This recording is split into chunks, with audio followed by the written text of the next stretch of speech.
talk, identity, and access management.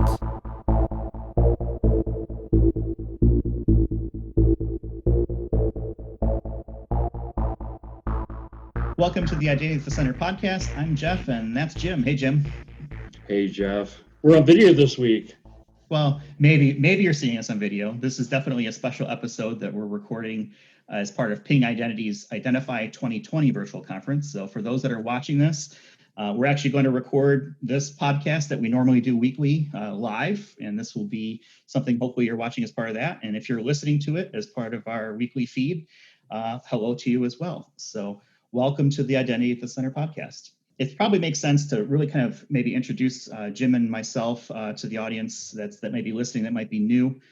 We've been in the IAM space for a combined 32 years, right? Somewhere in that makes us sound a lot longer. Yeah, about 15, 16 years each.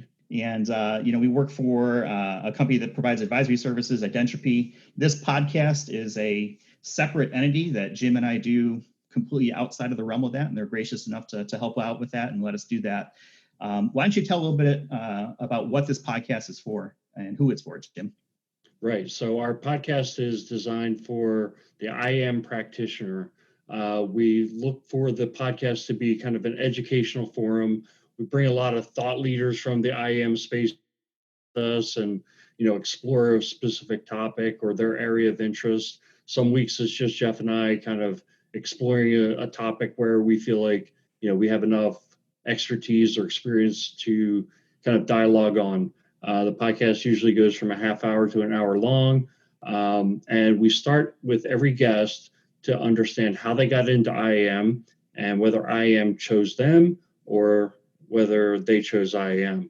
Usually IAM chooses people. So just a little bit of background on me. I started my career in the very technical network engineering space. I was with a manufacturing firm and ultimately went from engineering to project management to identity and access management. Moved into the financial services space, and about 9 years ago, joined the dark side of consulting. I'm the principal consultant, which really is like a strategy development role within Identropy, and I work every day with Jeff Stedman. You sure do. So similar background to Jim. Been in the IAM space again, 16, 17 years. My background is more on the operations and the business side of things. So working for a few large organizations that you probably would have heard about, especially if you connect with us on LinkedIn, which we are always open to LinkedIn connections from folks who are listening and want to get in touch with us. But that's where my background pretty much comes in. And then as part of the advisory practice, working alongside of Jim, helping organizations develop those strategies. More about the podcast itself. We've been doing this for a little over a year now. We're at 60 episodes and counting that we've put out basically every week since then. A lot of great guests that we've had in the past. We've got a global audience. So for the folks who are listening all around the world or watching this, here's our ugly faces for folks who are seeing that. And this is definitely a podcast where it's for practitioners and it's by practitioners, right? So trying to understand the day-to-day life of anyone who's in the IAM space and trying to come up with topics and interesting discussions to tackle real-world problems that we see out there. We try to make it as vendor neutral and agnostic as possible. So we're not here to try and sell anything. It's really more about getting to the heart of matters and trying to understand problems and hearing from, ourselves as well as our guests who come on to talk about how they've addressed or tackled, issues that they've seen, or talk about what are things to keep an eye on, coming up in the future. So we're always happy to take suggestions from our listeners. You can feel free to get a hold of us. We're at identityatthecenter.com. You can find more information about the show there. We're on Twitter at IDAC Podcast. And I think with enough of that intro, why don't we dive right into today's topic, which is all about establishing an effective IAM program. Before we get into that, Jim, is there anything that you want to bring up? Yeah, so we want the podcast to be educational and entertaining, as entertaining as identity and access management can be. And so we throw some shtick in there every once in a while just to keep things interesting. And sometimes our guests are super entertaining. But so my shtick right now is not only is it establishing an effective IAM program, but it's a stepwise approach this is something that the word stepwise, I really wanted that to be in the title. So essentially, this is like a 4-step methodology to establishing an effective IAM program. Let's kind of just quickly go over the steps. So it's ownership, services, resources, and marketing. And we'll start with ownership. So, kind of the way we thought about this is step one, ownership. Who owns IAM? So when we go in and we're working with our clients, normally what we do is we set up an on-site workshop. Well, prior to COVID, it was an on-site workshop. So we're doing everything virtually now. But really, the first question really comes down to who owns IAM. And one of the perspectives that Jeff and I have always shared is that somebody needs to take IAM, put it on their back, and carry it, right? And as much as IAM has got to be a team effort, right? We got to pull everybody in. Somebody has to, ultimately say, I'm going to turn this into a program. I'm going to build the support within the organization. That's our perspective. And we call that role the IAM program manager. Mm-hmm. And the IAM program manager is a really important part of any IAM program. And really, as we're starting to stand things up from an IAM program, we need that champion, right? Someone who understands the vision and the direction of where the IAM program needs to go and should be going. Doesn't necessarily have to be a very technical person, but needs to at least understand the strategy and the components and different things that are going to play together to help make that a success. That's going to be part of the organizational structure, is having that program manager.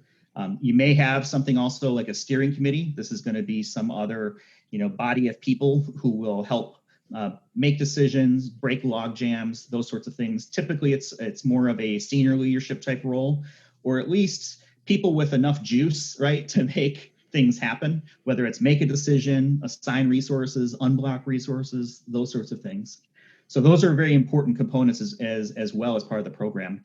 And then also about the business, right? Where do they fit into this? Because it's their data. And you want to make sure that the business is part of the ownership equation when it comes to an IAM program. Their data, they are going to be responsible, hopefully, for understanding what their data is, how it's being secured, and then making the decisions as to who should have access to that data. Jim, do you want to talk a little bit about what IT's role would be along with that? Yeah, sure. I mean, ultimately, IAM is around ensuring that the right people have the right access. And so our perspective is that the business really needs to be the people deciding who has access to what. But they can't effectively do that without the right tools, without structured processes. So it's IT's role to essentially enable the business to make those access decisions, who gets access to what. But again, it has to be, not only do they have to have the tools have to work well, they have to be intuitive. They have to be something that enable the business so that you can put the business in the driver's seat, not only put them in the driver's seat, but really place the accountability on the business for managing that access. Yeah, and part of that too probably introduces politics into the equation. Sometimes there can be a little bit of a Game of Thrones taking place within an organization when it comes to the dynamics around, the political aspect of a program, changing behaviors, who's going to be responsible for what. Maybe there's kingdom building, things like that. There can also be influencers, right? People who can influence the direction of an IAM program, whether it's part of the program or even externally. So being able to understand those dynamics and be able to, play the game sometimes of that within an organization is really important. And that can also, be something that can be very tricky to navigate, especially if you're new to the organization and you maybe not have built up the relationships yet. And that's why it's so important for IAM to have a leader, right? Who's going to be responsible for this? Who's going to carry the banner forward? Who's going to be able to, talk about and articulate the different things that are going to be important for the program to achieve, but also, be an influencer themselves, right? Get people on their side, help them understand the value that the program is bringing to the organization, and then, let the gospel of IAM, right, reach the audience that you're looking for, from an organization perspective. And sometimes, that can get into the areas of things like policies, standards, guidelines, procedures, et cetera, and even exceptions. Where do you think those types of things belong, Jim, from an IM program perspective? Right. And just on the previous point around the politics and influencers, I don't think there's a magic bullet, right? There's not like one answer for every is going to work for all organizations globally. But one thing I will say is that the kind of the nirvana or the what everybody is striving for is this term of buy-in. They want to get buy-in to their strategy. And my perspective has always been the best way to get buy-in is to make sure that people feel heard, that they have a seat at the table, they have an opportunity to say, to contribute to, this is what I see as the problem, this is what I see as the solution. And as long as you can go back to those folks and make sure that they understand that, yes, I had my opportunity to state my case, I was heard, and it was recognized within the strategy. That's the closest you can get to ensuring that you're going to have buy-in. Now, when it comes to policies and procedures, I think IAM is typically what we see as like their access management policies within the information security policies and standards. And so that's the right place for it to exist. One of the perspectives that I've always had is that ultimately becomes the law, right? We don't have law enforcement going around and just enforcing whatever law they have in mind, right? They have to enforce the laws that are on the books. And so that's what the policies and standards are. And essentially that gives you then the ability to go around the business to say, you need to be in compliance with the laws on the book or the policies and standards. So it's very important that you're not arbitrarily enforcing rules and like, hey, this week we want to require everybody to do MFA. Those should be policies and standards, and then you should hold the business accountable, or the applications of the technology platforms, however you want to say it, accountable to stay in compliance with those policies. What about things like exceptions? What's a good way for an organization to approach the exception process? Because there's going to be times where, some app, some service, whatever it may be, can't comply with either a standard or a guideline or whatever it may be, policy. How do you see organizations approaching that? Right. Well, I think those are, again, exceptions to the policy. I think that policy exceptions need to be time bound, right? They need to expire after a certain point, and they need to align with one of the reasons for granting an exception. So usually a technology limitation. So if you have, for example, the most common example I see is that you have a legacy mainframe application. You have a standard that all applications need to use Active Directory as the source of authentication. Well, mainframe can't comply with that, right? Or it's really bending over backwards to make it comply. It makes more sense for the organization to issue an exemption. Maybe the exemption is 1 year long, maybe it's 2 years long, but the 2 years in this space is a half of an eternity. So the organization should be reviewing those exceptions. All this process should be formal. So I think that's part of it, is what we're driving here is that this is about formality, right? It's not that we can cut a deal off to the side on who needs to comply with the policies and who doesn't. We want to do everything with transparency, and we want it to be formal. Anything else we should bring up around ownership, or should we move on to step number 2? Let's move on to step 2. Okay, so let's talk services. This is where you really decide what is the strategy going to be for the organization, right? What is IAM going to provide? What's in, what's out? Are you going to do things like automated provisioning? Is it going to be manual provisioning? What are you going to do for passwords? Are you going to allow people to reset their own passwords? Do you have a single sign-on strategy? Do you have an MFA strategy? And I surely hope you do at this point, because MFA is table stakes at this point for organizations. But this is really where you're defining what are the services that the organization from an IAM perspective is going to offer out. And this can be an ever-changing list, right? You're probably going to start small. Here are a couple of different things that we're going to tackle this quarter, this year, whatever it might make sense. And then slowly, hopefully expand those services out to cover the breadth of all the things that IAM needs to keep up with. Are there any thoughts that you should think about, from like a scoping perspective, Jim, when it comes to internal, external, or maybe even, both when it comes to IAM programs? Yeah. And so I'm thinking of, I'm a big fan of analogies. And so I want to use the analogy of, so this is the IAM service catalog. This would be analogous to, if you're having a help desk within your organization, more than likely you're not going to support every application. So if somebody goes and downloads some software off the internet and they install it on their laptop and they're using it to manage their personal finances and they call your corporate help desk, you're not going to support it, right? It's out of scope. And this is kind of similar, right? You support some limited set of corporate approved applications. So the service catalog in IAM is going to be things like we have authentication, Active Directory, maybe some authorization stuff, user lifecycle management, access reviews, things like that. Now, a couple of things to think about here is that you're not going to have it all on day one, right? So if you're a new program, your service catalog is going to be limited in the beginning. Over time, you're going to add more services, and they don't all need to be full-blown shared services where you do everything. You could provide consulting help to application teams. So for example, you might want to support application security, support the coders to secure their applications properly so they're not hard-coded credentials in their code, things like that. At the same time, you don't want to write the code for them. So you've got some balance, not a full-blown shared service where you're doing the coding. At the same time, you're doing something.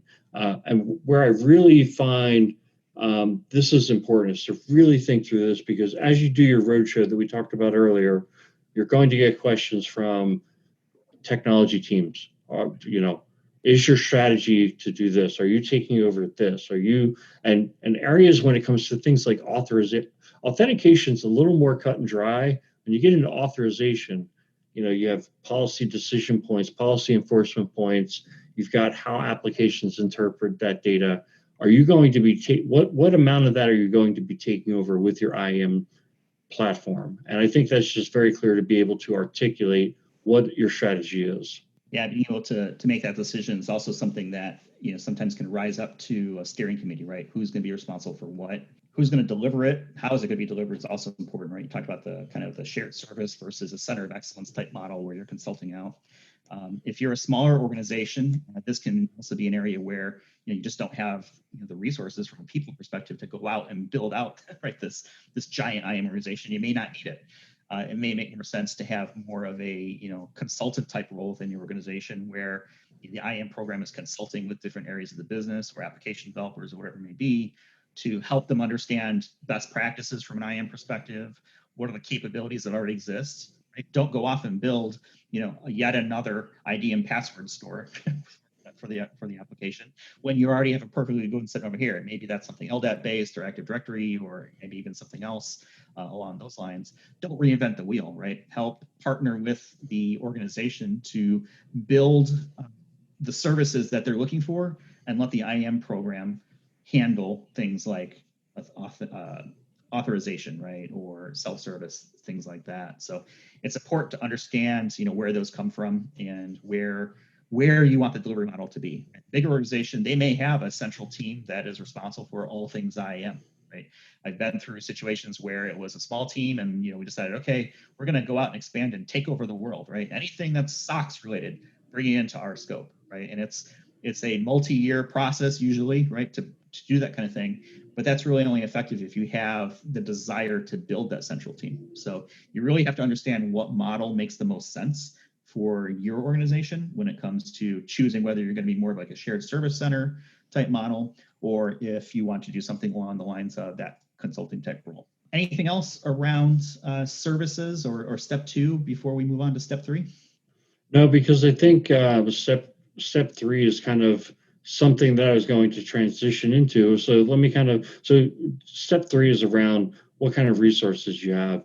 One of the things I was thinking as we were talking about services was, especially with everything shifting out to Amazon and to Microsoft in the cloud and Google in the cloud, is that there's a major groundswell taking place around DevOps or DevSecOps, right? And a lot of this is happening so quickly, and developers are being able to deploy services that are important to the business in a way that with a velocity, if you will, that we haven't seen before. And what we don't want to do as the IAM team is get in the way. We don't want to be the what I call the progress prevention department, right? We don't want to say that's security, that's account management, we're taking that over. So this is the model I'm thinking about, is that why not let the developers run with that, but then provide a governance layer with the identity management team. In other words, make sure it's being done right? Make sure that the checks and balances are in place so that we don't have a runaway and we're not really compliant and we're just, kind of checking the box of security, but in reality, we're just doing what we want to do. Now, we need to make sure that it's being done right, but we don't have to do it ourselves. And I think that's true of other areas. That gets into that same discussion we have with Center of Excellence versus shared service. In a shared services model, you really are doing just about everything. You're running the technology. With a Center of Excellence approach, you can start to think about, well, maybe our single sign-on platform is run by the Active Directory team. Maybe they're doing the build and run operations. We're part of plan. We're doing the vendor management piece of it. So I think, it kind of comes down to a RACI model. When you think about everything that it takes to run a technology or shared service, the IAM team doesn't have to have the resources to do every one of those items. It can be other areas of IT or even other areas of the business. For example, you don't want to be taking first level help desk calls for access management. Those should go to the help desk, right? That might be outside of IT even. Yeah, and I think when you're thinking about building out these teams, right, consider the plan, build, run model, something on those lines where, who's going to fill in different roles. From a resourcing perspective, there's really three components. There's people, there's funding, obviously you need money to do things, right? And then there's the technology that's involved, kind of the three big buckets around that. So when it comes to people, you've got internal people, right? Are they existing people who are doing that work today? Or maybe they're new folks who are joining the team to either consolidate or take over that work. You've got external people, you've got partners, vendors, contractors, consultants, however you want to call them, right? These are the people who are not normally part of the team. They may be some sort of staff augmentation or maybe a managed service type who is also helping run or assist with some component of an IAM program. When it comes time for funding, to understand what your funding levels are you working more with CapEx or are you working more with OpEx? Because that can drive a lot of decisions when it comes to how do you staff this type of thing, right? Is it a big boost up front? This is common with a lot of organizations where, hey, they've selected this technology, they're going to need help getting it implemented, and the idea is to teach the fish and let the organization kind of run with it. Whereas some organizations, they want something that's more turnkey, right? Here's the outcome that I'm expecting. You go figure out how to make that happen within our environment, right? So understanding what your funding model looks like will help drive some of that type of things. One thing that's really important as part of an IAM program is trying to establish a program budget, right? And then more importantly, keeping it, because there's a lot of times where organizations will spend a lot of good money up front, get the latest and greatest from a technology perspective, and then it dies on the vine because no one took care of it. You can have the best product in the world, and if you don't take care of it, you're going to hate it in 3 or 4 or 5 years, however long it takes for it to become into a state of disrepair. So you want to make sure that from a funding perspective, when it comes to resources, that your IAM program, has the requisite funding to make sure that you can keep the services not only alive, but kept alive and in the state where it needs to be. Another area that I kind of briefly mentioned was technology. Maybe Jim, maybe you can share some of your thoughts around, where does the tech component around resourcing come in? Right. So, well, quickly to back up, one of the things that I was thinking as you're talking was just, the challenge, and this has been a challenge as long as I've been in the workplace, adding new headcount is like, it's frowned upon, right?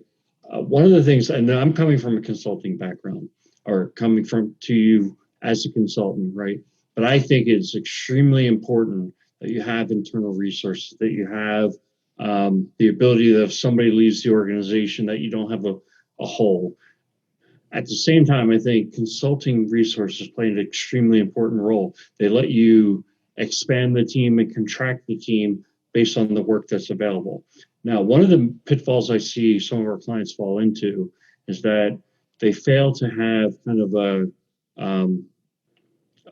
bucket of money set aside for consulting work that they know they're going to need to do. And then so every feature really needs a return on investment and an analysis and a pitch to get $10,000, $25,000 allocated to do something that's already part of the approved strategy, right? And it's everything that the organization needs to do. Now, I think when you start adding all that overhead to it, doing an outsourced model really becomes a true nightmare.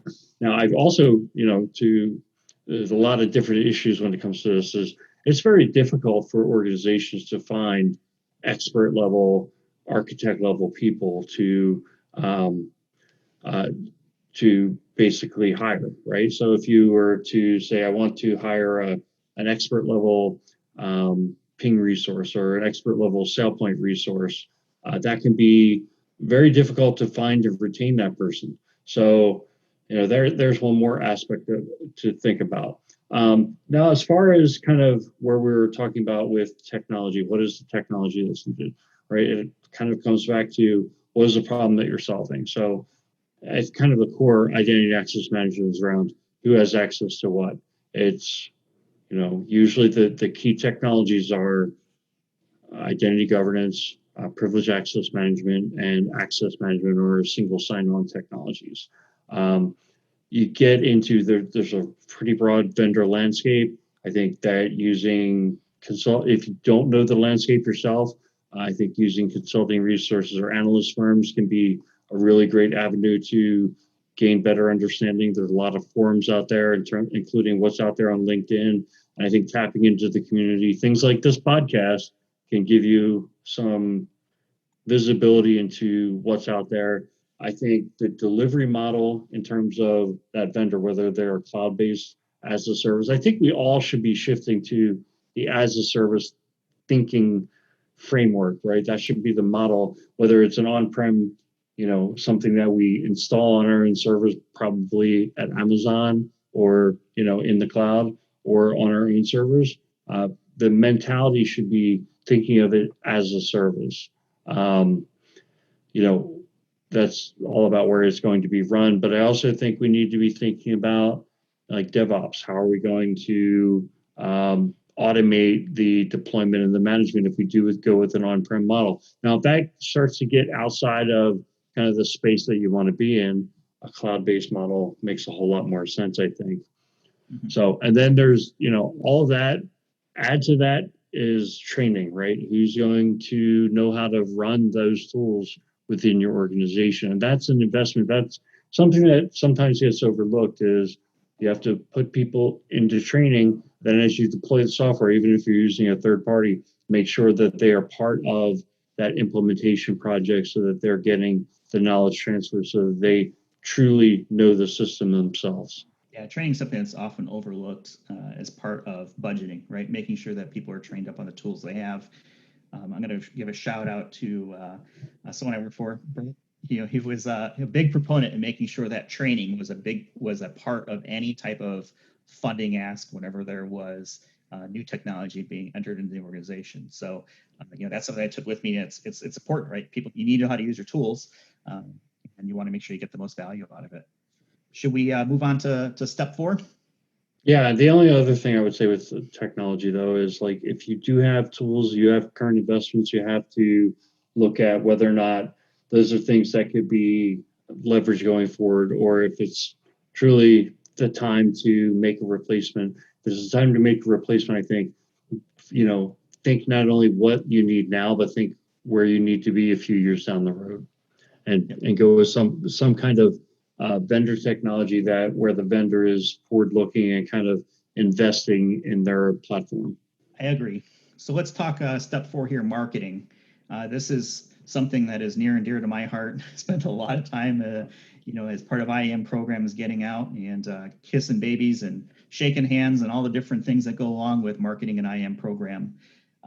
It's something that a good program manager and other members of the IAM program itself, not just the program manager, needs to have the capability to be able to talk about the things that are going on from an IAM perspective. What are the services being delivered?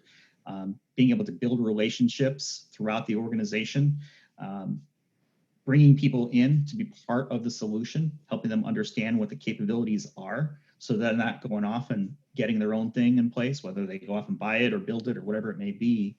And then also being able to navigate the politics that we've talked about, right? Being able to say, okay, here's what we're trying to do. Here's the strategy, getting the influence out there to be able to make sure that people are moving forward with the way things should be going.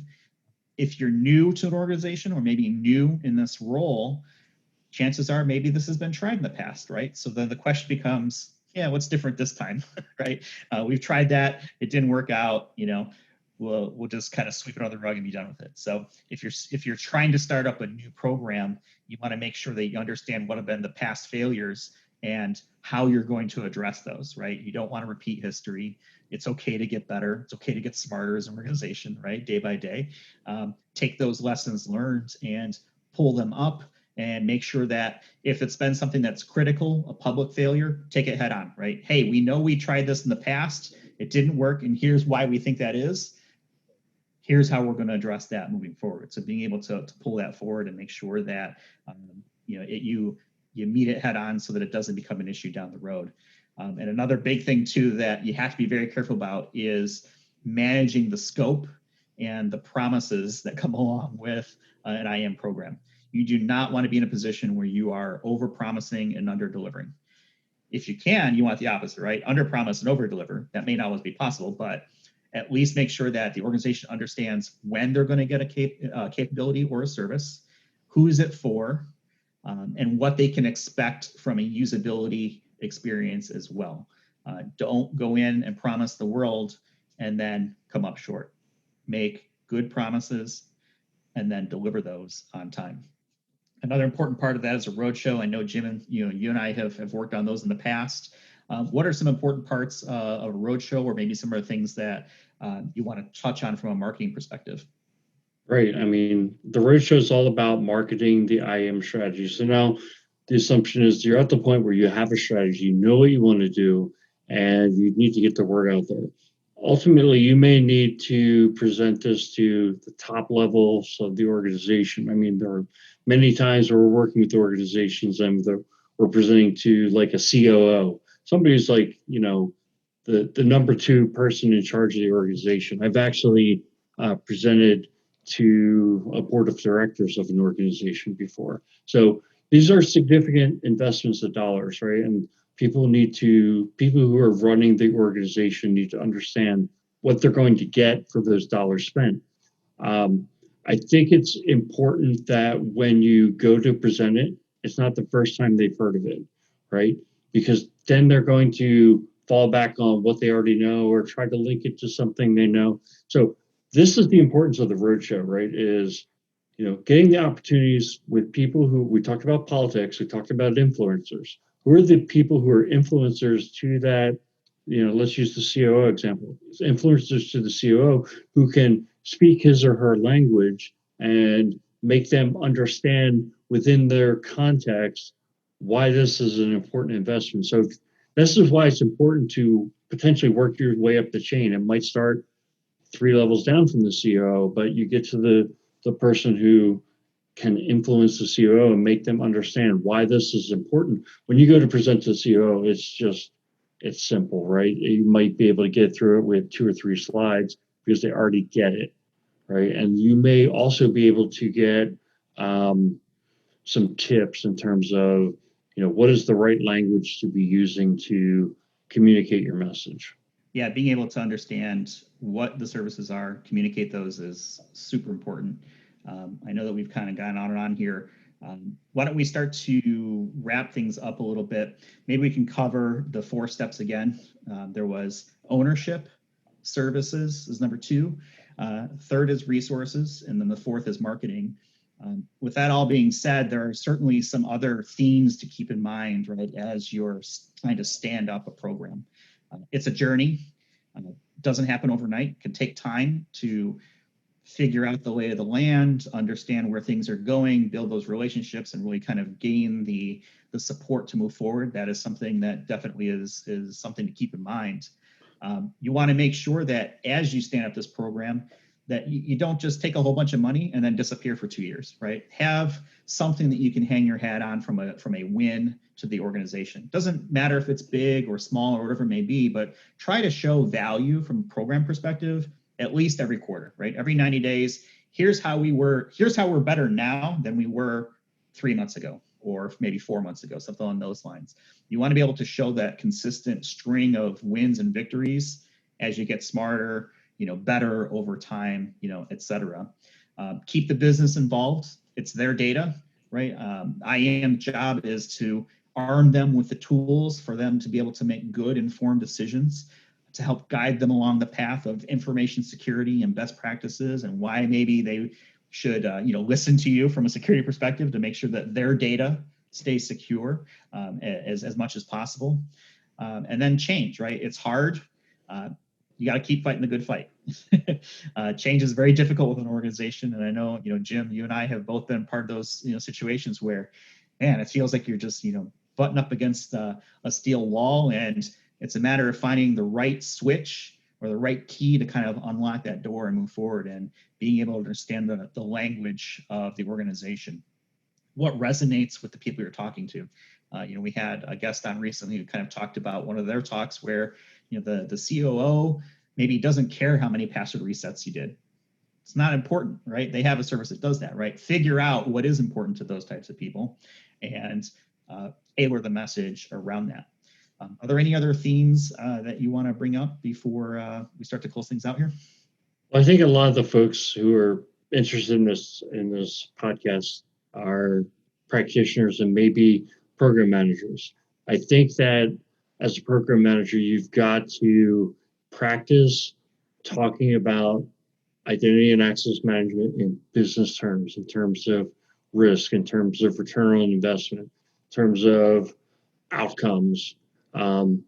We've talked a lot about that, but those are, as a professional, as somebody who can be a leader within the organization, those are things that I think we can all get better at, right? And by, going through your roadshow, meeting with the business, tapping into resources within within this IAM community, listening to this podcast, right? And I'm not trying to pump the podcast, but we have a lot of thought leaders who, they talk about identity and access management in those terms, and then you start thinking those terms yourself.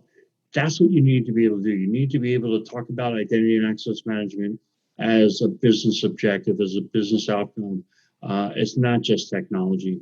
And really selling a program within an organization, it takes both, but to sell it probably takes more of the business side of things. So I think we had a pretty good show here today. Hopefully people enjoyed it. It was something maybe a little bit different from a conference perspective to see, Jim and I put together an episode and how we do it, at least our version of a podcast, which we have no experience doing. We're a year into it. Still don't know what the heck we're doing sometimes. As far as this topic goes, there's ownership, again, services, resources, and then marketing, the effective ways, and as Jim will put it, the stepwise approach to building an effective program. Any parting thoughts, Jim, before we let these fine folks go? No, thanks for everyone's time. Okay. So hopefully you enjoyed that. You can find us in all the major podcast app stores. You can find us at identitycenter.com. Jim and I are on LinkedIn. We have links to to our profiles on identitycenter.com. We're always happy to connect with people. We love it when people email in, ideas for show topics or things like that. So, please don't hesitate to do that. We try to get to all those as much as we can. And with that, we're going to go ahead and close it out for this week. And thank everybody for watching or listening, depending on where you're at. So thanks for listening, everybody. Take care.